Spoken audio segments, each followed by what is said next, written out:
Student, हम जो पढ़ने जाएंगे वो है उसी करंट इलेक्ट्रिसिटी में केमिकल इफेक्ट के बारे में जो पढ़ रहे थे। आज हम लोग पढ़ेंगे वो लास्ट टॉपिक है जिसमें कहा था कि कॉम्बिनेशन ऑफ सेल्स के बारे में बात करेंगे। अब वो सेल्स नहीं, बायोलॉजी वाले सेल्स के बारे में बात करेंगे बच्चों। हाँ, क्योंकि जब भी सेल आता है तो बायोलॉजी के हमें रॉबर्ट हुक याद आ जाते हैं।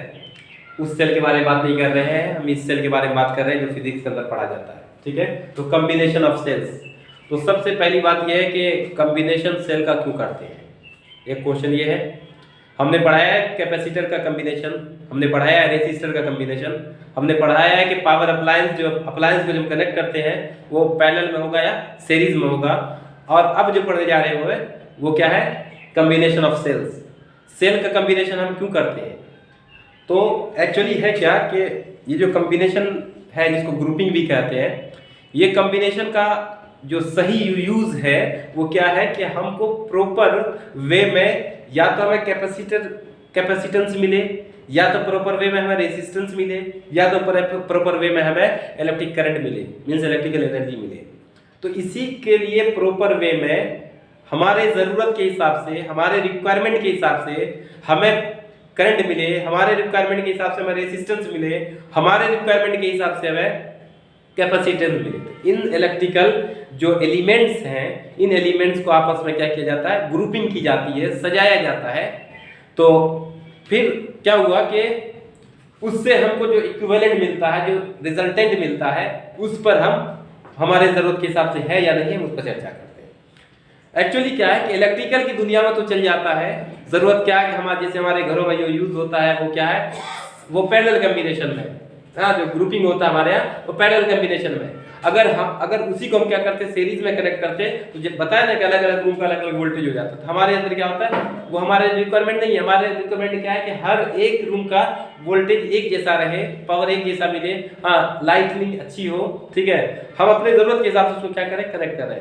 इलेक्ट्रॉनिक्स की दुनिया में यही ग्रुपिंग हमारे लिए इतना जरूरी है, क्योंकि अगर हम ग्रुपिंग सही नहीं करेंगे तो जो कैपेसिटर है, कंडेंसर है, उसकी वजह से हमारे अप्लायंस की कैपेसिटेंस कुछ और हो जाएगी, उसकी इफिशिएंसी बदल जाएगी, उसका जो लॉन्ग लास्टिंग होता है वो गड़बड़ा जाएगा। इनफैक्ट यही होता है कि हमारा इलेक्ट्रिकल अप्लायंस ज़्यादा दिन तक चले तो उसमें हम प्रॉपर वे में हम उसके नीड के हिसाब से, उसके रिक्वायरमेंट के हिसाब से उसमें हम करंट को सप्लाई करें। तो यहाँ कॉम्बिनेशन ऑफ सेल का मतलब ये है कि हम ज़्यादा अमाउंट में, मैक्सिमम अमाउंट में हमें इलेक्ट्रिक करंट मिले। और उसी इलेक्ट्रिकल करंट को मिलने के लिए हम जो पढ़ते हैं amount of current and EMF of cell के बारे में बात करेंगे यहाँ पे। ठीक है, तो आइए हम हेडिंग लगाते हैं, कॉपी कलम खोल लीजिए, हेडिंग लगाते हैं ग्रुपिंग ऑफ सेल, जिसको कहा जाता है combination of cells. Combination means word combine से बना है, कॉम्बिनेशन ऑफ सेल्स। क्या बच्चों तुम्हें फॉन्ट अच्छा दिख रहा है? आज का बड़ा फॉन्ट है, यही से भी बड़ा करूं? आप कमेंट बॉक्स में जरूर लिखेंगे, क्योंकि जिन लोगों ने कमेंट लिखा है उनकी वजह से ही मुझे ये वीडियो दोबारा बनाना पड़ रहा है, जिसको हम लोग लिखते हैं grouping of cells. Grouping of cells, cell को कैसे हम कंबाइन करते हैं। तो याद रखिएगा, जब एक सेल दूसरे सेल से आपस में कनेक्ट करते हैं, दो तीन वे में हम कनेक्ट करते हैं। या तो हम इंड टू इंड कनेक्ट करेंगे, मींस कैसे खड़े हो जाएंगे हम लोग, जैसे हाँ नीतीश कुमार ने मानव श्रृंखला लगवाया था, देखे थे ना, पूरा यहाँ से वहां तक, एक का राइट दूसरे के लेफ्ट से, फिर अगले का राइट, फिर अगले के लेफ्ट से जुड़ा रहेगा, इंड टू इंड कनेक्शन रहेगा। तो ऐसे कॉम्बिनेशन को क्या कहते हैं लोग, सीरीज में कॉम्बिनेशन कहते हैं। तो कॉम्बिनेशन ऑफ सेल्स में आप पढ़ेंगे क्या, पढ़ने वाले हम लोग क्या है, सीरीज कॉम्बिनेशन। Series combination. दूसरा क्या है बच्चों, जैसे कि हम कैपेसिटर में आपको पढ़ाया था वैसे सेम यहां पर है पैरेलल कॉम्बिनेशन। और तीसरा क्या है, मिक्स्ड कॉम्बिनेशन। मिक्स्ड मींस के मिला जुला करके हम लोग उसको मिक्सचर बना लेंगे, राइट। तो सीरीज कॉम्बिनेशन का मतलब क्या हुआ, end to end connection. End to end connection मतलब कि टर्मिनल टू टर्मिनल हम उसको कनेक्ट करेंगे। तो क्या होगा ऐसे केस में, हम फर्स्ट वाले को पढ़ने जा रहे हैं बच्चों, सहूलत के हिसाब से हम इसको आसान बना करके पढ़ाएंगे, एकदम बिल्कुल आसान। दोनों कंडीशन बता देंगे, किर्चॉफ लॉ से पढ़ा देंगे, ओम्स लॉ से पढ़ा देंगे, आपको जो आसान लगे एग्जामिनेशन के पॉइंट ऑफ व्यू से आपको वो याद रखना है। हाँ एकदम याद रखना है कि क्या सर ने बताया था, कितना आसान बना करके बताया था। ठीक है, देखिए यहाँ पर हम अभी यहाँ पर 2 सेल लेंगे आसानी के लिए, फिर आप 2-4 जितना लेना होगा ले सकते हैं। सपोज करते हैं कि एक सेल है, एक सेल ऐसा है जिसका इंटरनल रेजिस्टेंस ऐसे है, राइट। फिर दूसरा सेल क्या है, ऐसा है और इसका इंटरनल रेजिस्टेंस ऐसे है, ठीक है। और इसको हम किसी बाहरी रेजिस्टर से क्या कर रहे हैं, इसको कनेक्ट कर रहे हैं। देखिए बच्चों, ये सेल 1 है, सेल 2 है, आप दोनों को में किसी को कुछ मान सकते हैं, जिसका ईएमएफ E1 है, इसका रेजिस्टेंस इंटरनल R1 है, इसका ईएमएफ E2 है, इसका रेजिस्टेंस R2 है, जिसे हमने क्या किया, सीरीज में कंबाइन कर दिया है। अगर इसमें मिर्च मसाला आप लगा सकते हैं, let's AB an element, AB एक सेल है, let's AB is a cell and another cell is BC are connected together in series, means this connection is said to be end to end connection. End to end connection means कि एक का क्या है, ये negative terminal अगले के positive से, फिर ये निगेटिव अगले के पॉजिटिव से, ऐसे टर्मिनल को ही सीरीज कहा जाता है बच्चों। ये प्लस, ये माइनस, ये प्लस, ये माइनस, तो करंट का फ्लो होने लगेगा क्योंकि सर्किट तो पूरा है। करंट फ्लो होगा I, यहाँ पर फिर होता हुआ रेजिस्टेंस R से गुजरता हुआ करंट जाएगा, फिर से क्या होगा, सॉरी यहाँ पे ये होगा, करंट पास कर रहा है, सर्किट हो रहा है, ठीक। तो ऐसे केस में हम क्या करते हैं बच्चों, अब हमें इसका करंट का अमाउंट निकालना है कि कितना करंट इससे पास कर रहा है। इनफैक्ट करंट के ही अमाउंट को निकालने के लिए इसको हम पढ़ते हैं। देखते हैं यहाँ पर हम इस कंडीशन में, इस सिचुएशन में क्या करते हैं, दोनों चीज लगा सकते हैं। आसान सर्किट है, ओम्स लॉ लगा सकते हैं, और आसान है, ज्यादा बहुत भारी भी नहीं तो किरचॉफ लॉ भी लगा सकते हैं। किरचॉफ लॉ वैसे ही कॉम्प्लिकेटेड के लिए है, कॉम्प्लिकेटेड जो नेटवर्क है उस नेटवर्क के लिए हम किरचॉफ लॉ लगाते हैं। ऐसे यहाँ पर भी हम किरचॉफ लॉ लगाएंगे, कोई प्रॉब्लम नहीं। हाँ, सब चीज हम लोगों के अपने ही कंसीडरेशन में देख लेते हैं इसको। तो अब देखिए क्या होगा, करंट पास करेगा, ऐसे रेजिस्टर से पास करेगा। तो हमने पढ़ा है किरचॉफ का सेकंड लॉ, जिसको लूप लॉ कहा जाता है, जिसको वोल्टेज लॉ कहा जाता है, केवीएल, जिसको केवीएल कहते हैं, according to KVL, Kirchhoff voltage law. IPL नहीं है, ये केवीएल है बच्चों, ठीक है। तो देखते हैं हम एक तरफ से, ये करंट हम यहीं से लेते हैं, हम बाद में इधर आते हैं। तो एक होता है क्या कि कंडीशन क्या है, एक क्या है कि ये कन्वेंशन इसको कहते हैं, एक एरो की ड्रा कर दिया। और याद रखिएगा क्या कि जिस जो पाथ है उसी डायरेक्शन में अगर करंट पास कर रहा हो, सेम डायरेक्शन है, तो ऐसे केस में क्या करते हैं हम लोग निगेटिव ले लेंगे तो गलती नहीं होगा। उसके अपोजिट होगा तो उसको क्या ले लेंगे, पॉजिटिव ले लेंगे। जैसे हम लोग लेते हैं ना एंटी क्लॉकवाइज को पॉजिटिव लेते हैं, और क्लॉकवाइज को क्या ले लेते हैं, निगेटिव ले लेते हैं। और हमारी मर्जी, हम निगेटिव, हम क्लॉकवाइज को प्लस ले लेंगे, निगेटिव हाँ ले लेंगे एंटी क्लॉकवाइज को। तो इसमें कोई भी रूल्स नहीं है, ये क्या कन्वेंशन है, कन्वीनियंट के लिए हम उसको क्या कर रहे हैं, हम ले रहे हैं, ये कन्वेंशन है, ये पुराने जमाने से होता हुआ चला रहा है। हम कन्वीनियंट के लिए कन्वेंशन यूज करते हैं, ध्यान रखिएगा बच्चों, हम कन्वीनियंट के लिए कन्वेंशन यूज करते हैं। कन्वेंशन का कोई रूल नहीं है, रूल यही क्या है कि जो बाप दादा से होता हुआ चला रहा है उसे मैं यूज करता हूं। लेकिन याद रखिएगा कि हम उसको बदल सकते हैं, यहाँ पर भी हम क्या कर सकते हैं, ले सकते हैं वैसा। तो ऐसे केस में क्या होगा, यहाँ पर देखिए, यहाँ पर जो आई आर दोनों सेम डायरेक्शन में जा रहा है, इसलिए क्या होगा, यहाँ पर हम क्या लेंगे, इसका जो वोल्टेज होगा, इसको नहीं तो हम 1 2 3 कर लेते हैं, कोई प्रॉब्लम नहीं है। 1 2 3 4 5 5 एलिमेंट है, तो हमारे पास दो और 3 एलिमेंट ही है। लेकिन जब करंट पास करेगा ना, तो जैसे जैसे रेजिस्टेंस उसको मिलता जाएगा, उसकी इंटेंसिटी, उसकी जो तीव्रता है वो क्या हो जाएगी, कम होती जाएगी। तो उसमें अपोज करने की क्या होगी, अलग अलग होगी। तो क्या होगा ऐसे केस में, यहाँ पर हम क्या लेंगे, IR, इंडियन रेलवे, राइट। उसके बाद फिर क्या होगा, फिर यही करंट किस में जा रहा है, इसी रेजिस्टर में जा रहा है। तो फिर क्या होगा, देख लीजिएगा, यहाँ पर क्या होगा, माइनस IR2, फिर ये माइनस से प्लस में जा रहा है। तो यहाँ पर जब माइनस से प्लस में जाता है बच्चों, तो किसमें, सेल में, तो उसको प्लस लेते हैं, प्लस लिए।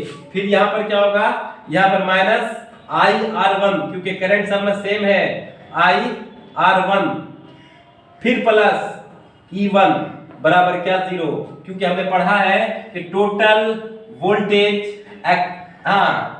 इन अ लूप और across a loop, is always zero. Algebraic sum of all voltage means all potential difference will be zero. वो जीरो हो जाएगा।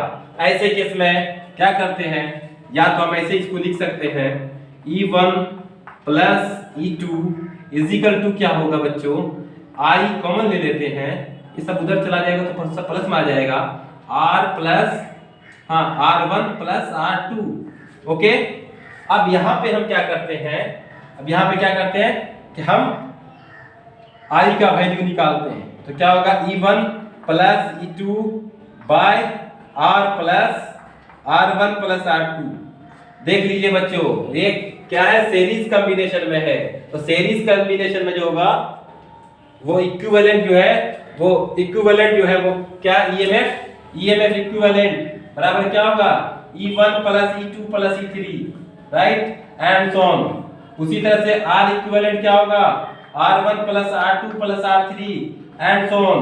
यहाँ पर हम क्या लिख सकते हैं, I बराबर, इसकी जगह पर क्या लिखेंगे, E equivalent by R plus R equivalent, और हम जानते हैं कि R इक्विवेलेंट और E इक्विवेलेंट क्या होगा, यही किसके बराबर होगा, NE के बराबर होगा, और ये किसके बराबर होगा, NR के बराबर होगा। वही वैल्यू हम यहाँ पर पुट करेंगे तो हमें मिलेगा I is equal to NE by R plus NR। इसका मतलब इस कंडीशन से, इस फार्मूले से हम क्या कर सकते हैं, करंट का वैल्यू निकाल सकते हैं।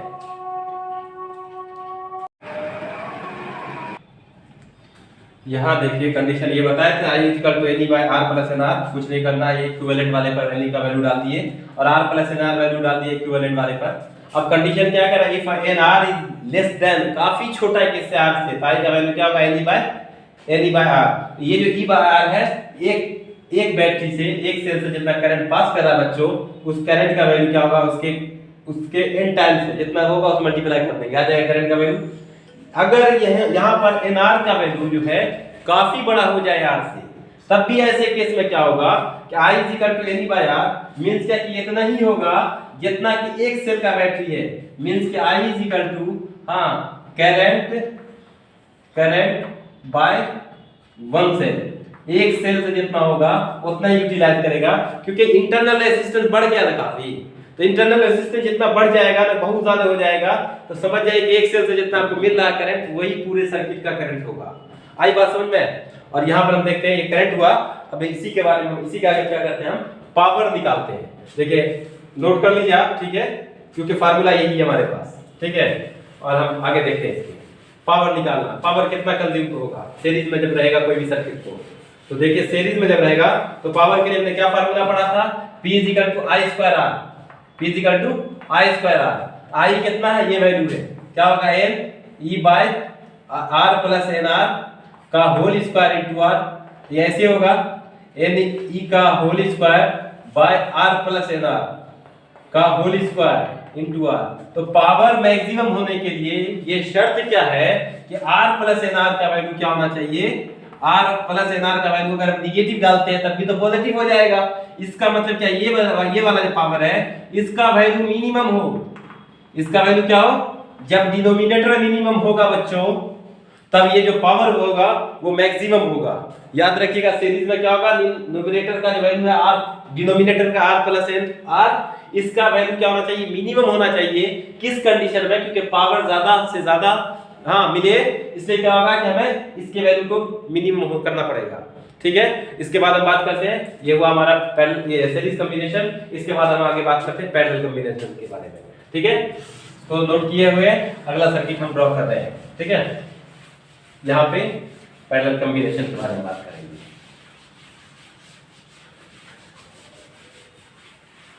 पैरेलल कॉम्बिनेशन में भी उसी तरह से हम किरचॉफ लॉ लगाएंगे, राइट। इसलिए किरचॉफ लॉ लगाएंगे क्योंकि हमें आसानी भी और थोड़ा सा स्टैंडर्ड मेंटेन करके चले, क्योंकि 12 क्लास और नीट और जेई के लिए हमें चाहिए क्या कि हमारा एक स्टैंडर्ड अपना हो, ठीक है। वरना क्या खाली आप ओम्स लॉ से पढ़ेंगे। यहाँ पर क्या करते हैं कि इंटरनल रेजिस्टेंस को थोड़ा सा पहले ले लेते हैं, इसलिए ले लेते हैं क्योंकि आसानी हो अपनी सहूलियत के लिए।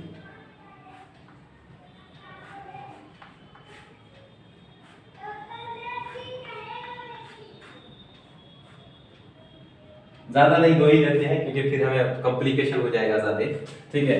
तो फिर आपको कैलकुलेशन भी थोड़ा ज़्यादा दिक्कत हो जाएगी। इस टाइम 2 लेते हैं, उसको ऐसे मल्टीप्लाई करेंगे।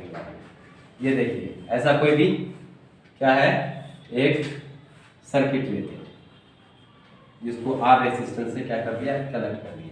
ये R1 है, ये क्या है हमारा, ये हमारा E1 है, ठीक है, ये R2 है। इसी तरह से क्या होगा, हाँ ये हमारा E2 है। थोड़ा इसको बड़ा कर देते हैं, क्या आपको दिखेगा नहीं। E2 है, ये R2 है, राइट। इसका नाम है ए दे देते हैं, A B C D E और F। यहाँ पर क्योंकि हमें लूप बनाना पड़ेगा इसलिए नाम देना यहाँ पर ज्यादा जरूरी है। तो देखिए यहाँ पर हमको क्या करना है, किरचॉफ लॉ लगाना है।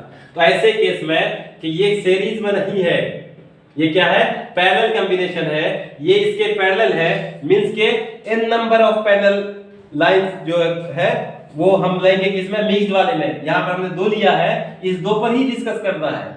मिक्स्ड वाले में क्या है, इधर n ले लिया, इधर n ले लिया, दोनों को कंबाइन करके पढ़े, वो मिक्स्ड में पढ़ेंगे। यहाँ पर क्या पढ़ना है कि हमने जो 2 रेसिस्टर लिया है, हाँ 2 सेल लिया है, उस सेल को क्या किया हमने, पैरेलल में कनेक्ट किया है। तो देखिए हम यहाँ पे क्या करते हैं, यहाँ पर करते हैं कि हम 2 लूप लेते हैं। यहाँ पर 2 कंडीशन अप्लाई करना पड़ेगा। यहाँ पर हमें केवीएल भी यूज करना पड़ेगा, केसीएल भी यूज करना पड़ेगा, किरचॉफ का दोनों रूल यूज करना पड़ेगा हमें। पहले दूसरे रूल के हिसाब से देखिए, पहला लूप जो लेंगे A B C D F A, means ये वाला होकर के ऐसे इधर से होकर के, ठीक है। तो ऐसे केस में क्या करते हैं, फिर से ड्रॉ करते हैं। जैसे इसको जोड़ेंगे सेल से, ये होगा I1, ये क्या होगा I1, इधर आएगा, ये होगा क्या I2, इधर जाएगा, ये दोनों मिलकर के I होगा। I होता हुआ क्या होगा, इस R रेजिस्टर से क्रॉस करता हुआ फिर यहाँ पर आएगा और आते हुए फिर टूट जाएगा।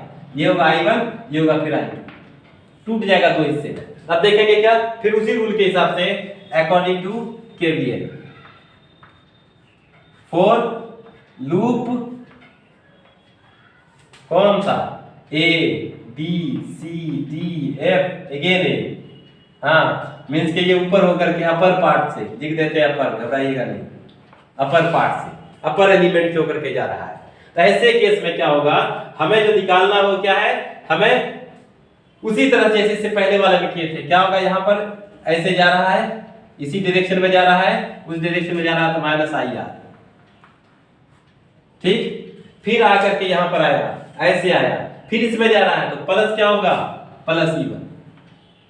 फिर क्या होगा, इधर आएगा तो -I1, ठीक है, R1 बराबर क्या हो जाएगा, 0।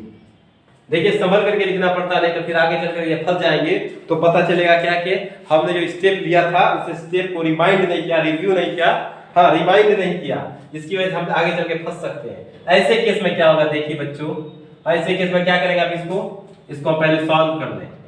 क्या होगा सॉल्व करने पर, हमें ऐसे तो हम लिख सकते हैं इसको, E1 - I1 R1 बराबर क्या होगा, IR, इंडियन रेलवे, राइट। तो I इक्वल टू क्या होगा, हाँ देखते हैं फिर से, ये होता होगा, इसको ले हैं हम लोग, तो I आया, आई थिंक ये I1 R होगा, ठीक है। चलिए ठीक है, ठीक है, हमको यहाँ से I1 का वैल्यू निकालना है, ठीक है, इसके बाद आसानी होगी। I1 का वैल्यू हमें निकालना है, ठीक है। I1 को हमको निकालने के लिए देखिए हम इसको ऐसे तो लिख सकते हैं, E1 - IR बराबर होगा I1 R1। तो I1 बराबर क्या होगा, E1 - IR अपॉन R1, इसको इक्वेशन फर्स्ट मान लीजिए, राइट। ये कौन हुआ, अपर वाला पार्ट। अब हमको क्या करना है, ये करंट को ऐसे निकालेंगे, ऐसे होते हुए करंट जा रही है, ऐसे होते हुए रिटर्न हो रही है, राइट। तो हम क्या करेंगे, फॉर लोअर पार्ट, ठीक, फॉर लोअर पार्ट, और एलिमेंट भी दे सकते हैं, कोई बात नहीं, ये तो सिर्फ एक वो है, कंसीडरेशन है। यहाँ पर उसी तरह से करंट उसी डायरेक्शन में जा रहा है जिधर उसका पाथ है, मींस क्या कि करंट इंटर कर रहा है किसी रेसिस्टर के बैक पोर्शन से हो रहा है, इसलिए क्या कर रहे हैं, यहाँ पर -IR पुट कर रहे हैं, ओके। फिर बच्चों क्या होगा, ये होते हुए ऐसे आएगी करंट, होते हुए यहाँ पर क्या होगा, E2 में जाएगी, E2 में जाएगी तो क्या होगा, निगेटिव से जा रहा है इसको हम प्लस ले रहे हैं, ठीक है। फिर क्या होगा, ऐसा होता हुआ प्लस से होता हुआ क्या हो रहा, आई 2r2 हो गया। क्या होगा ये, माइनस या प्लस, ये होगा क्या माइनस i2r2 बराबर क्या होगा, टोटल का 0 होगा। ऐसे केस में i2 का वैल्यू निकालते हैं बच्चों, तो क्या होगा e2 माइनस ir बराबर क्या होगा, बराबर बराबर क्या होगा i2r2। अगर हम यहाँ पर i2 का वैल्यू निकालते हैं, i2 बराबर क्या होगा e2 माइनस ir बाय क्या होगा r2। ये इक्वेशन सेकंड इसको मानिए। अब हम जानते हैं इक्वेशन फर्स्ट और इक्वेशन सेकंड कब होगा, जब हम यहाँ पर केसीएल लेंगे। जंक्शन ए पर क्या होगा, जंक्शन ए पर I1 और I2 दो करंट है, दोनों आपस में आकर के मिल जा रहा है और I निकल रहा है। तो क्या होगा, हम जो है इन दोनों को कंबाइन करेंगे। कंबाइन करने के लिए हम KCL यूज करेंगे। अकॉर्डिंग टू KCL क्या होगा, I is equal to I1 plus I2, I is equal to I1 plus I2। अब क्या करेंगे, इसको नोट कर लेंगे बच्चों। उस नोट करने के बाद फिर हम आगे बढ़ेंगे। ठीक है, आप इसको नोट करिए। यहाँ पर I2 देखिए अब क्या करेंगे, इन दोनों को I1 और I2 को क्या करेंगे, ऐड करेंगे। तो ये वाला फर्स्ट इक्वेशन सेकंड इक्वेशन वापस में ऐड करेंगे। बेटर ये होगा बच्चों, हम इस पूरे को थोड़ा सा इरेज करते हैं। आप जो है जब तक तो नोट कर ही चुके होंगे। इस सर्किट को भी हम क्या करते हैं, कोई बात नहीं है, इसे हमें कैलकुलेशन भी करना पड़ेगा और कैलकुलेशन भी जब करेंगे तभी कुछ हो सकता है। कैलकुलेशन को थोड़ा स्ट्रॉन्ग बनाइए, क्योंकि बच्चों हम कभी कभी वीडियो बनाते वक्त भी हमें ऐसा मिस्टेक हो जाता है कि पता भी नहीं चलता, बाद में देखता हूँ तो पता चलता नहीं हाँ मिस्टेक हुआ। घबराने की बात नहीं है, मिस्टेक करने वाला ही आदमी सक्सेस होता है।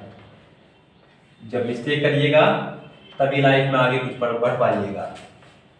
मिस्टेक करना गुनाह नहीं है, मिस्टेक को सुधारना बहुत अच्छी बात है। जिसने मिस्टेक किया है उसने अगर अपने आप को सुधारा है, उससे अच्छा आदमी दुनिया में कोई नहीं है। लेकिन अगर मिस्टेक भी कर रहे हैं और सुधार भी नहीं रहे हैं, अड़े हुए हैं अड़ियल रवैया की तरह, तो ऐसे नहीं करना है। चलिए आगे बात कर लेते हैं। इसको कैलकुलेशन थोड़ा सा पहुंचा देना है आखिरी तक। अब ऐसे केस में बच्चों क्या करना है कि इसको सेपरेट कर लेंगे। मैथ वाला जो पढ़े थे लोअर क्लास में, उसी का हम इसमें यूटिलाइज करेंगे। IR/R1 plus E2 bye R2 minus IR/R2। जितना आई वाला टर्म है ना, उसको उसके जाति के पास भेज दीजिए, क्योंकि हमारे यहाँ भारत में तो जाति प्रथा की जाती है। I plus IR by R1 plus IR/R2 बराबर क्या होगा बच्चों, E1 बाय R1 अब प्लस E2 बाय R2, है ना। ऐसा ही था, E2 बाय R2 ऐसा ही ये इक्वेशन दिख रहा था मुझे। अब इस केस में क्या करेंगे, सब में तो I दिख रहा है ना, I हम कॉमन ले लेंगे। I कॉमन लेंगे तो क्या हो जाएगा, यहाँ पर I कॉमन होने पर पहले टर्म में 1 बचेगा, अगले टर्म में क्या बचेगा, R/R2 बचेगा। फिर अगले टर्म में क्या बचेगा, R/R, इसमें तो R1 बचेगा, R1 बचेगा, इसमें R2 बचेगा। अब उधर वाले को तो छोड़ ही दीजिए, उसका कुछ करना ही नहीं, बेचारा वैसे ही रहेगा। उसको कुछ नहीं करना है, वो बेरोजगार है, ठीक, उसको कुछ नहीं करिए। अब क्या करेंगे, इसका एलसीएम निकालेंगे। एलसीएम निकालेंगे तो क्या होगा, R1 × R2 होगा, मल्टीप्लाई करेंगे 1 से तो R1 × R2 होगा, ये होगा R × R2 बाय पर बाय ले लेना। फिर इसमें क्या होगा, R × R1। अब देंगे बड़ा वाला बाई, जिसको बट्टे बोलते हैं हमारे यहाँ, R2 बराबर होगा, यहाँ पर भी एलसीएम निकालेंगे, E1 × R2 plus E2 × R1 bye R1 × R2। ये R1 R2 कैंसिल हो गया, ठीक। अब हमारे पास क्या बचा बच्चों, ये I का वैल्यू निकालना है। ये सब काम I की वैल्यू को निकालने के लिए करना पड़ रहा है, ठीक है। देखिए कितना खतरनाक आया है, E1 R2 plus E2 R1 bye, इसमें देखिए R1 R2, इसमें से R कॉमन ले लीजिए और R1 प्लस R2 बचेगा, और ऊपर और नीचे नोमिनेटर और डिनोमिनेटर में R1 प्लस R2 से डिवाइड कर देंगे। डिवाइड क्यों किया जाएगा, अरे अपनी मर्जी चलती है मैथमेटिक्स में, हमारी मर्जी हम कर लेंगे। I = E1 लेकिन मर्जी जब जब न्यूमरेटर के साथ होगा बच्चों तो डिनोमिनेटर के साथ भी अपनी मर्जी चलाएंगे। इसको हमने क्या कर दिया, R1 प्लस R2 से डिवाइड कर दिया और हमारे पास अब ये क्या बचा, R1 plus R2, R1 into R2 और R1 प्लस R2 से कैंसिल हो जाएगा। तो इसको मैं लिख सकते हैं R plus R1 into R2 bye क्या होता है, बाय R1 प्लस R2। तो देख लीजिए बच्चों, ऊपर वाला जो टर्म है वो क्या है, वो इक्विवेलेंट क्या है, इक्विवेलेंट क्या है, ईएमएफ। ये क्या है, इक्विवेलेंट ईएमएफ और ये क्या हुआ, इक्विवेलेंट रेजिस्टेंस। तो हम इसको जो करेंगे वो क्या करेंगे, देखिए इधर, हाँ मैं थोड़ा सा यहाँ पर आपका यहीं पर स्पेस ले लेता हूँ जरा, ठीक है। इसको जो अगर करने जाएंगे हम तो क्या होगा, I इज इक्वल टू हाँ E equivalent by R plus R equivalent. अब हमको यहाँ पर ये समझना है कि R इक्विवेलेंट है क्या यहाँ पे और E इक्विवेलेंट है क्या। तो क्योंकि कॉम्बिनेशन कैसा है बच्चों, कॉम्बिनेशन है हमारे पास पैरेलल कॉम्बिनेशन है और पैरेलल कॉम्बिनेशन में ईएमएफ इक्वल होता है, ईएमएफ नहीं बदलेगा। तो ईएमएफ क्या होगा, सेम रहेगा, ईएमएफ में कोई चेंजिंग नहीं आएगी। लेकिन बदलेगा तो क्या बदलेगा, क्या बदलेगा, इक्विवेलेंट रेजिस्टेंस वो चेंज होगा।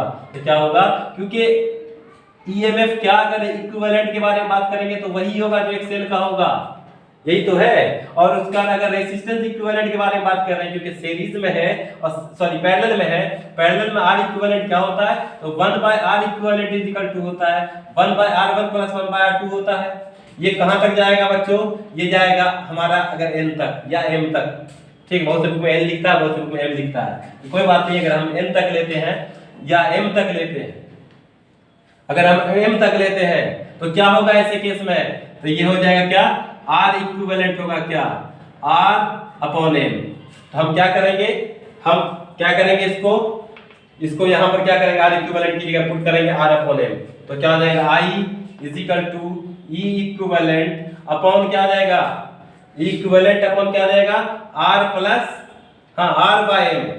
तो देख लीजिएगा यहाँ पर क्या आ जाएगा, I is equal to M ऊपर भी जाएगा, M E अपॉन क्या आ जाएगा, M R कैपिटल प्लस क्या होगा, क्योंकि ये हाँ R इक्विवेलेंट, ठीक है। क्या ये हमारा सही है, आप देखिए इसको बच्चों, आप ये जो हमारा रिजल्टेंट आया है, ये हमारा जो इक्विवेलेंट आया है, क्या हमारा ये सही है, ये करंट है, मतलब इक्विवेलेंट रेजिस्टेंस नहीं निकाले हैं, कैपेसिटेंस नहीं निकाले हैं, ये हमारा क्या है, हमारा ये करंट का वैल्यू है, ये I का वैल्यू।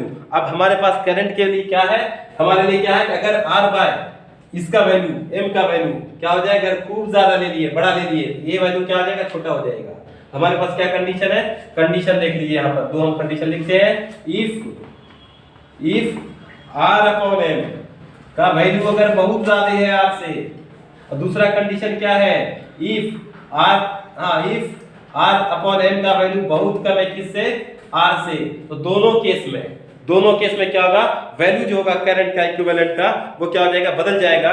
ऐसे केस में देखिए R का वैल्यू खूब बहुत बड़ा है, इसका मतलब इस R का वैल्यू 0 है, इस R का वैल्यू 0 है, मतलब नेग्लिजिबल है। तो क्या हो जाएगा, I इज इक्वल टू ये R का वैल्यू नेग्लेक्ट कर दिए, हो जाएगा ये ऊपर में जाएगा M E अपॉन क्या हो जाएगा, स्मॉल r। दूसरे केस में R का वैल्यू बहुत बड़ा है, R का वैल्यू बहुत बड़ा है, तो ये R क्या हो जाएगा, स्मॉल हो जाएगा, मींस कि नेग्लिजिबल हो जाएगा। I का वैल्यू हो जाएगा M E अपॉन क्या हो जाएगा, अपॉन क्या हो जाएगा, M इंटू R का वैल्यू का सेम कैंसिल हो जाएगा, क्या बचेगा, E अपॉन R का मतलब कितना, उतना ही करंट होगा जितना कि एक सेल से करंट जा रहा हो, ठीक है, वो उसका इक्विवेलेंट करंट होगा, ठीक है। तो आप इसको नोट डाउन कर लीजिए। अब हम अगला जो पढ़ने वाले हैं वो हम मिक्स्ड कॉम्बिनेशन के बारे में पढ़ेंगे और 2 क्वेश्चन भी इस पर करेंगे। हाँ, नेक्स्ट जो है बच्चों लास्ट टॉपिक जो क्या है, मिक्स्ड कॉम्बिनेशन। मिक्स्ड मतलब ये होता है क्या, मिला हुआ। इसमें क्या करते हैं, उसी तरह से क्या करते हैं हम लोग सेल को कनेक्ट करते हैं, जिसका ईएमएफ इस तरह से हमें मेंशन कर देता हूं, इसे आप भी नोट करिए इसको।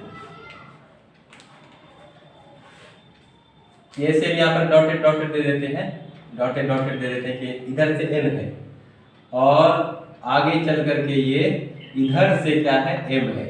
मतलब क्या कि जब हम लोग अभी इस पर हम डिस्कस कर रहे हैं, थोड़ा सा आप धैर्य रखिए, अन्यथा आपको परेशानी हो सकता है। इस तरह से एक हमने नेटवर्क बनाया है। इस नेटवर्क में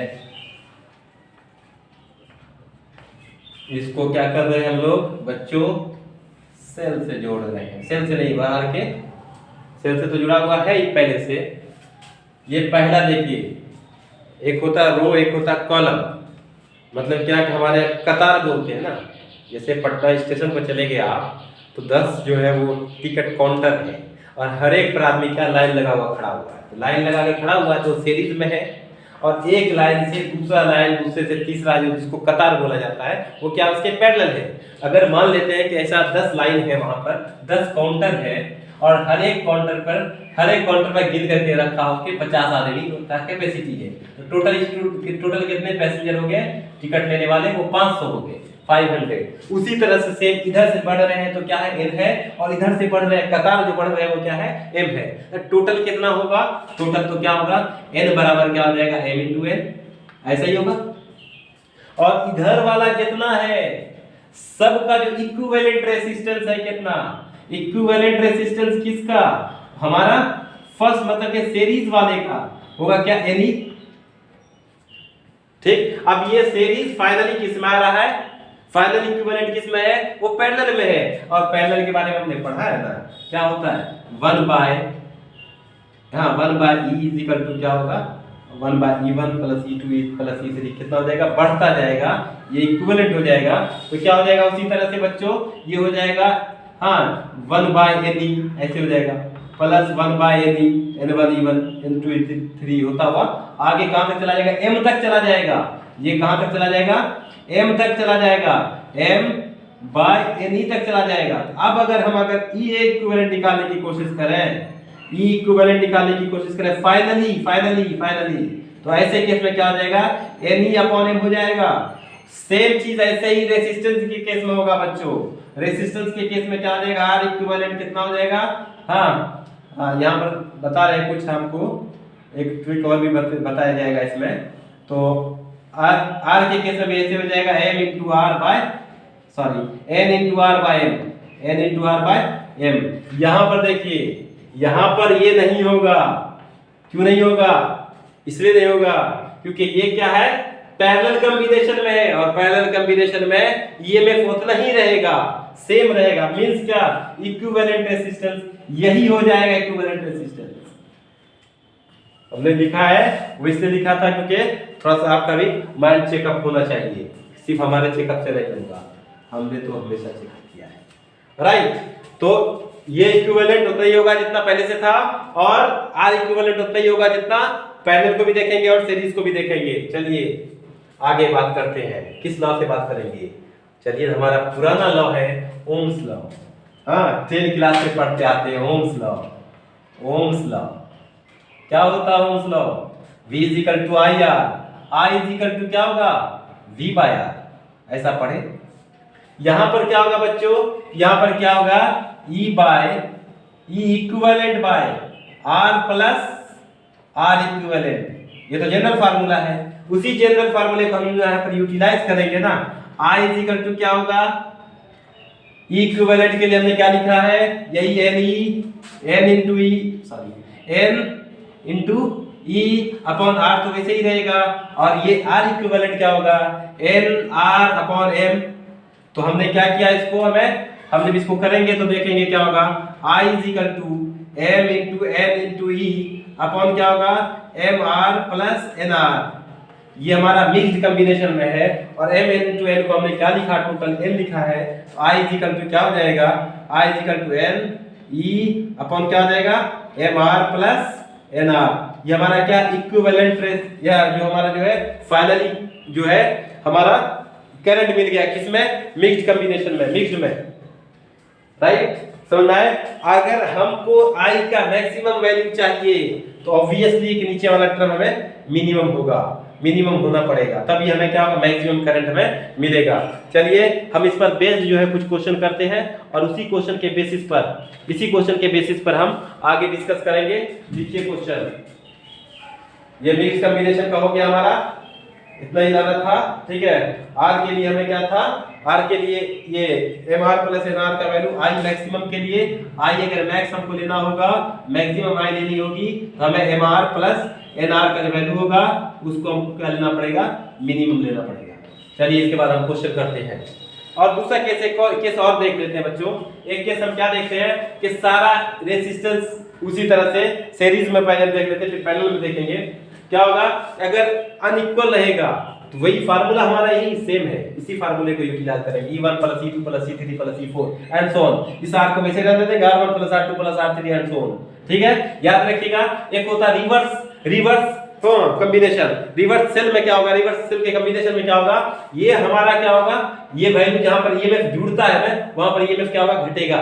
जैसे सपोज करिए हमारा कनेक्शन ऐसे है कि 5 वोल्ट की बैटरी ऐसे लिए हुए है और प्लस सेल ऐसे लिया हुआ, 3 वोल्ट की बैटरी ये लिया हुआ है, तो घबराने की बात नहीं है, ये तो है सही।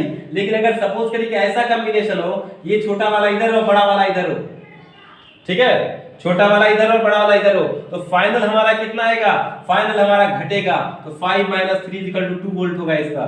लेकिन अगर फाइनली हम इसको बनाने की तरह ड्रॉ करने की कोशिश करेंगे, सेल कैसे ड्रॉ किया जाएगा, तो हम क्या करेंगे, बड़े वाले को देखेंगे। बड़े वाले का क्या है, सेल का डिजाइन जैसा होगा, बड़ा वाला इधर होगा, छोटा वाला इधर होगा, तो सीधा देंगे। क्यों, हाँ, इसका ज्यादा पावर, ज्यादा वैल्यू है। समझ गए ना, बात आई समझ में। ये होगा रिवर्स, और कभी-कभी हमें ईएमएफ का वैल्यू नेगेटिव आता है, तो इसको हम लोग याद रखिएगा, जो रिवर्स वाला होगा, हाँ, रिवर्स जो कॉम्बिनेशन होगा, हाँ, रिवर्स सेल को डाला जाएगा, कंबाइन किया जाएगा, ग्रुप किया जाएगा, तो ऐसे केस में हमारा ईएफ का वैल्यू क्या जाएगा, ईएमएफ का वैल्यू क्या होगा, नेगेटिव होगा। चलिए इस पर बेस्ड हम क्वेश्चन करते हैं, उसके बाद फिर हम आगे बढ़ेंगे, हमारा टॉपिक का लास्ट होगा। अब हम लोग प्रॉब्लम करने जा रहे हैं, प्रॉब्लम्स को देखने जा रहे हैं हम लोग। पहला क्या है कि 4 सेल है और हर एक सेल की जो है ना, हर सेल का जो है ना इंटरनल रेजिस्टेंस एक जैसा है और उसका जो है ना ईएमएफ एक जैसा है, और उसको क्या कर दिया गया है, 10 ओम के रेजिस्टर से उसको कनेक्ट कर दिया गया है। ये सपोज करिए 10 ओम का रेजिस्टर है और ये कितना है, ये 9 वोल्ट की बैटरी है, ये भी 9 वोल्ट की बैटरी है, ये भी 9 वोल्ट की बैटरी है और ये भी 9 वोल्ट की बैटरी है। हर एक जो है 9 वोल्ट की बैटरी है और हर एक को 0.1 ओम के इंटरनल रेजिस्टेंस वाला जो है वो क्या है, सेल है, उससे जोड़ दिया गया, उससे क्या कर दिया गया, जोड़ दिया गया। तो पूछा जा रहा है क्वेश्चन क्या पूछा जा रहा है, फाइंड, हाँ, लिखेंगे द गिवन फिगर फाइंड। पहला क्या है, equivalent EMF, what is equivalent EMF, कितना होगा। दूसरा क्या होगा, इक्विवेलेंट इंटरनल रेजिस्टेंस कितना होगा बच्चों, इस पर दिखना है। फिर होगा क्या, टोटल करंट कितना होगा, टोटल करंट कितना है पूरे सर्किट में। उसके बाद चौथा है कि potential difference across the circuit, means कि एक्सटर्नल रेजिस्टेंस, यहां पर हमें ओम्स लॉ को लगा करके निकालेंगे। पांचवा जो है क्वेश्चन क्या कह रहा है कि potential difference across each cell, terminal of cell लिखेगा, ईच टर्मिनल ऑफ सेल लिखेगा। यहाँ पर हमारे पास 5 क्वेश्चन है। पहला equivalent resistance EMF, equivalent EMF के लिए हमारे पास सिंपल है, ई इक्विवेलेंट कितना होगा पता है बच्चों, ई इक्विवेलेंट पहला क्वेश्चन का देखिए, ई इक्विवेलेंट कितना होगा, n * e होगा, क्योंकि सीरीज में है, n * e होगा, तो क्या होगा, n कितना है, 1 2 3 4 है और एक का वैल्यू कितना है, 9 4 36, ये क्या है हमारे पास वोल्ट आया, ठीक, पहला का ये होगा। दूसरा उसी तरह से क्या कहता है कि इन इक्विवेलेंट इंटरनल रेजिस्टेंस, तो R इक्विवेलेंट कितना होगा, वही ना होता है, हाँ, एक चॉकलेट की कीमत 5 रुपए, तो 50 चॉकलेट की कीमत कितना, मल्टीप्लाई कर देंगे डायरेक्ट, तो n का वैल्यू कितना 4 और R का वैल्यू कितना 0.1, आंसर कितना होगा 0.4 ओम, ठीक। अब आते हैं बात करते कह रहा है कि टोटल करंट कितना होगा बच्चों, तो देखेंगे तीसरा क्वेश्चन में क्या पढ़े थे, V = IR, तो I बराबर क्या होगा, V/R, V है कितना, V हमारे पास आया कितना है, टोटल वोल्टेज कितना तो ये पता नहीं है कहाँ है, पता है कि नहीं? देखिए कितना है 36, हाँ, और अपॉन कितना, ये तो हुआ आर इक्विवेलेंट का ना, ये क्या हुआ आर इक्विवेलेंट का। तो उससे पहले हमें क्या निकालना होगा, potential difference across each resistance. तो हमें क्या निकालना होगा, वी, ये सेल है पूरा 9999 कितना 36, तो करंट कितना होगा V equal to I R, V equal to I R, I equal to V by R. V कितना 36, R कितना 10, तो कितना यार 3.6, ये कितना है, ये V आया, क्या ये potential difference across external terminal. ठीक है, उसके बाद चौथा देखिए, चौथा देखेंगे क्या होगा, यहाँ पर हमें टोटल करंट मिला है। अब पांचवा चौथा question potential difference across each resistance, यहाँ पर क्या होगा, क्या V equal to I R, V equal to, गलती हो गया यहाँ पर थोड़ी ये फार्मूला लगेगा बच्चों, ये फार्मूला यहाँ नहीं लगेगा, ये रेजिस्टेंस वाला फार्मूला यहाँ पर नहीं लगेगा। देखते हैं, हमको तो यहाँ पर V का वैल्यू दिया हुआ है ही नहीं, करंट का वैल्यू निकालने के I इक्वल टू क्या होता है, E बाय R प्लस, हाँ R plus N, R equivalent है तो NR, यहाँ पर इक्विवेलेंट है कि तो यहाँ पे N ही दे देते डायरेक्ट देंगे तो हमें डायरेक्ट आपका आंसर मिल जाएगा। तो देखिए वहां पर क्या होगा, N का वैल्यू कितना है 4 और E का वैल्यू कितना, ये इक्विवेलेंट हुआ, ये इक्विवेलेंट है, तो ये भी क्या है इक्विवेलेंट है। तो सीधी बात है, यहाँ पे हमारे पास वैल्यू है ही 36 अपॉन कितना, R का वैल्यू 10 और प्लस यहाँ पर कितना वैल्यू 0.4, कितना होगा 36 अपॉन 10.4। तो इसका जो वैल्यू आएगा वो देखिए कितना आएगा, इसका वैल्यू आएगा, मैं देख लेता हूँ यहाँ से कैलकुलेटर से कैलकुलेट कर लेता हूँ मैं इसको। ठीक है, आप देखें उसको 36 अपॉन 10.4, या 3.46, या कितना 3.46, ये वैल्यू क्या होगा, एम्पियर होगा, मतलब इतना करंट उससे गुजर रहा है, राइट। अब हमसे पूछा क्या, potential difference across external resistance, external resistance से कितना पोटेंशियल डिफरेंस होगा, तो करंट का तो वैल्यू थ्रू सेम होगा। तो यहां देखेंगे क्या, V equal to I R, V equal to I R, तो V का वैल्यू कितना बच्चों, V का वैल्यू हमें मालूम है, देखिए हमें V तो निकालना ही है, I का वैल्यू है कितना दिया हुआ 36.4, 34, I का वैल्यू 3.46 इनटू कितना 10, R का वैल्यू 10 दिया हुआ है, कितना आएगा 34.6, ये क्या है वोल्ट है। अब देख लीजिए हमारे पास बैटरी दे रहा है 36 और सर्किट पे पहुंच रहा है कितना 34.6 है, दे रहा है इतना, पहुंच रहा है इतना, तो बाकी वोल्टेज क्या हो गया बच्चों, उसी को कहा जाता है वोल्टेज ड्रॉप, उसी को क्या कहते हैं वोल्टेज ड्रॉप। उसके बाद हम यहां लिखने की कोशिश कर रहे हैं voltage drop, voltage dropped, voltage drop का मतलब क्या 36 दिया जा रहा है और पहुंच रहा है कितना 34.6, तो कितना होगा 1.4 वोल्ट जो है ना, ये पोटेंशियल ड्रॉप किया है बैटरी ने, वोल्टेज ड्रॉप कर दिया बैटरी ने। लास्ट क्वेश्चन क्या है, potential difference across each cell, हर एक सेल का पोटेंशियल डिफरेंस क्या होगा, तो क्या करेंगे, जितना पोटेंशियल डिफरेंस दिया है डिवाइडेड बाय 4 कर देंगे, क्योंकि 4 सेल है। तो यहाँ पांचवा का जो सॉल्यूशन होगा मैं यहाँ पे लिखता हूँ, पांचवे का क्या है, potential difference across each cell कितना होगा बच्चों, टोटल है कितना 36, टोटल पोटेंशियल डिफरेंस है कितना 36 अपॉन कितना 36 होगा, क्या होगा 36 होगा या नहीं होगा, यहाँ पर कितना होगा, ये पोटेंशियल डिफरेंस ये वाला लेंगे हम लोग, ये वाला 34.6, कितना लेंगे 34.6 अपॉन कितना, यहाँ पर 4 लिया हुआ है, इसको डिवाइड करिएगा, ऑब्वियसली क्या आएगा, ये हमारा कितना 3 ये हमारा आएगा कितना 8.65 वोल्ट, यह आएगा कितना 8.65 वोल्ट। हर एक का जो पोटेंशियल डिफरेंस होगा वो कितना होगा 8.365 हमारा वोल्ट जो है उसका पोटेंशियल किसका होगा, वो सेल का होगा। अब जो है दूसरा जो क्वेश्चन है प्रॉब्लम सेकंड वाला है, उसमें देखेंगे क्या कि जो सेल लिए थे, इससे पहले सीरीज लिए थे, अब इसमें क्या कर लेंगे हम लोग, इसमें पैरेलल सेल लेंगे, कैसा लेंगे, इसमें भी हम 4 सेल लेंगे, ठीक है, इस तरह का 4 सेल लेंगे और हर एक का जो है ईएमएफ एक जैसा आएगा, राइट। इसको क्या कर रहे हैं हम लोग, किसी 10 ओम के रेसिस्टर से इसको क्या कर रहे हैं, कनेक्ट कर रहे हैं। ये 10 ओम का रेसिस्टर है, R1 इसका इंटरनल रेजिस्टेंस, वो हम यहाँ पर डायरेक्ट वैल्यू लिख देते हैं, 5 वोल्ट की बैटरी 0.5 का एम्पियर का इंटरनल रेजिस्टेंस, 5 वोल्ट की बैटरी और 0.5 ओम का इंटरनल रेजिस्टेंस। इसी तरह से हम यहाँ पर हर एक को ले लिए, हाँ, और जोड़ दिया किसमें, पैरेलली जोड़ दिया इसको, और कनेक्ट कर दिया किससे, 10 ओम के रेजिस्टर से। तो करंट इस तरह से फ्लो हो जाएगा। फ्लो होगा तो देखेंगे क्या हमारे पास जो है ना फाइनली क्वेश्चन क्या है। क्वेश्चन क्या कह रहा है उसी तरह से यहाँ पर एक पूछता है कि फाइंड, पहला क्या कह रहा है, इक्विवेलेंट कैपेसिटेंस, इक्विवेलेंट ईएमएफ, ठीक। दूसरा क्या कह रहा है, दूसरा कह रहा है आपका कि equivalent internal resistance, internal resistance. तीसरा क्या कह रहा है क्वेश्चन, तीसरा क्या कह रहा है, टोटल करंट, टोटल करंट। चौथा क्या कह रहा है उसी तरह से, पोटेंशियल डिफरेंस, हाँ, across the terminals, across the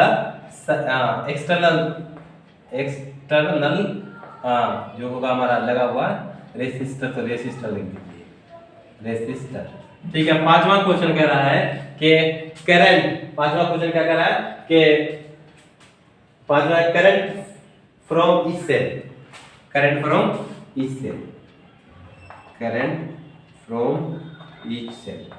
देखिए सबसे पहली बात हमारे पास ये हमारा क्वेश्चन है, क्वेश्चन इस टाइप का दिया हुआ है, हर एक सेल 5 ओम का 5 वोल्ट की बैटरी से जुड़ा हुआ है और 0.5 उसका इंटरनल रेजिस्टेंस से जोड़ दिए गए, सबको पैरेलली जोड़ दिया गया।